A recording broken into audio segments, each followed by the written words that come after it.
நான் சிவமைந்தனாவேன். தண்டனை என்பது ஒருவர் திருந்துவதற்காக மட்டும்தான். செய்த குற்றத்தை உணர்ந்தால் தண்டனையும் மன்னிக்கப்படும். அதற்கான மார்க்கம்தான் பிராயச்சித்தம், பொது சேவை. தாங்கள் பர்வதத்தின் மைந்தன் ஆகையால் தங்கள் பிராயச்சித்தமானது எந்த பர்வதத்தின் சக்தியை தாங்கள் ஆயுதமாக்கி மற்றவர்களை துன்புறுத்தினீர்களோ அந்த சக்தியை கொண்டு பொது சேவையை செய்யுங்கள். இங்கு இவ்விடத்தில் தாங்கள் ஒரு பர்வதமாக எழ வேண்டும்.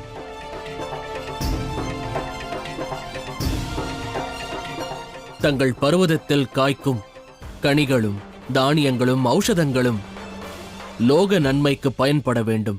அவ்வாறு செய்தால் வையகத்தோர் தங்களை அக்கிரமக்காரன் கிரௌஞ்சன் என்றல்ல, பரோபகாரி கிரௌஞ்சன் என்று போற்றி பாடுவார்கள். பரோபகாரி கிரௌஞ்சன் என்று போற்றி பாடுவார்கள்.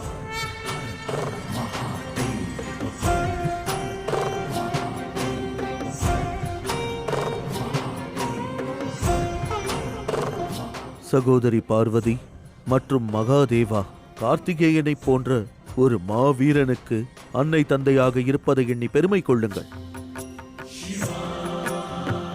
இவன் பாவம் புரிந்தவனை அல்ல, உள்ளிருந்த தீய எண்ணத்தை அழித்தான், அகங்காரத்தை அழித்தான், நல்வழிப்படுத்தி பிராயச்சித்தம் செய்வதற்கான மார்க்கத்தை காட்டினான்.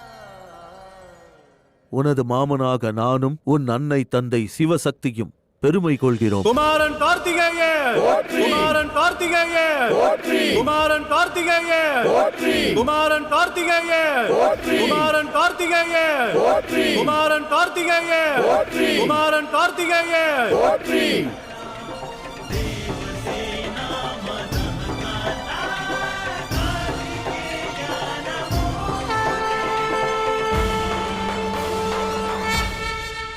ஹர ஹர மகாதேவா, ஹர ஹர மகாதேவா, ஹர ஹர மகாதேவா.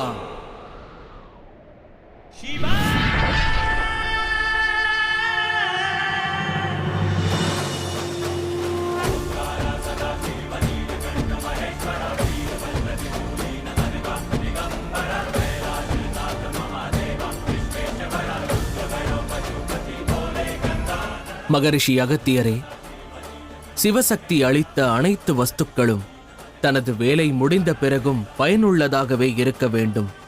அது அஸ்திரமாக இருந்தாலும் சரி. சிவசக்தி அளித்த பனிக்கட்டிகளை இவ்விடத்தில் நதியாக பாய்ந்தோடச் செய்யுங்கள். நிச்சயமாக கார்த்திகேயா. இல்லை, இதை ஒப்புக்கொள்ள மாட்டேன்.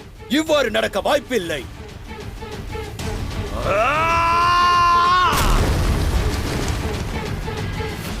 கார்த்திகேயா, இந்த ஜிம்பராசுரன் உனது இந்த தவறுக்கான தண்டனையை நிச்சயம் வழங்குவான். அமைதியாக இரு மகனே. உன் குரோதத்தை இவ்வாறு வீணாக்காதே. உன் குரோதத்தை வன்மமாக மாற்று. சென்று அவர்களை தடுத்து நிறுத்து. கிரௌஞ்சனை பர்வதமாக மாற்றி கார்த்திகேயன் மாபெரும் தவறு செய்து விட்டான். கிரௌஞ்சனை பர்வதமாக மாற்றியதற்கு நான் வழங்க போகும் தண்டனை கொடியதாக இருக்கும். அந்த வேதனையை சிவசக்தி காலத்திற்கு மறக்க மாட்டார்கள். இந்த ஜிம்பராசுரன் இந்த வறண்ட பாலைவனத்தை பசுமையாக மாற்ற அனுமதிக்க மாட்டான். அதற்கு வாய்ப்பில்லை. கார்த்திகேயா, உனக்கான தண்டனையை வழங்க வந்து கொண்டிருக்கிறேன்.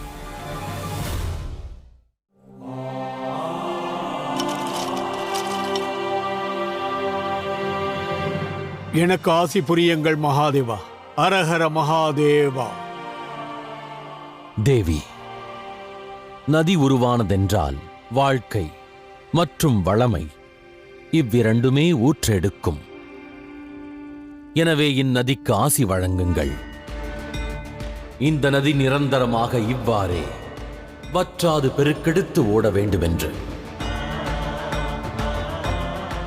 அதுவே அவ்விடத்தை வளமை கொண்டிருக்கச் செய்யும். வாழ்க்கைக்கும் வளம் பெற்றிருக்கவும் காரணமாக அமைந்திடும். இதுவே லோக நன்மைக்கான துணையாக அமைந்திடும். நிச்சயமாக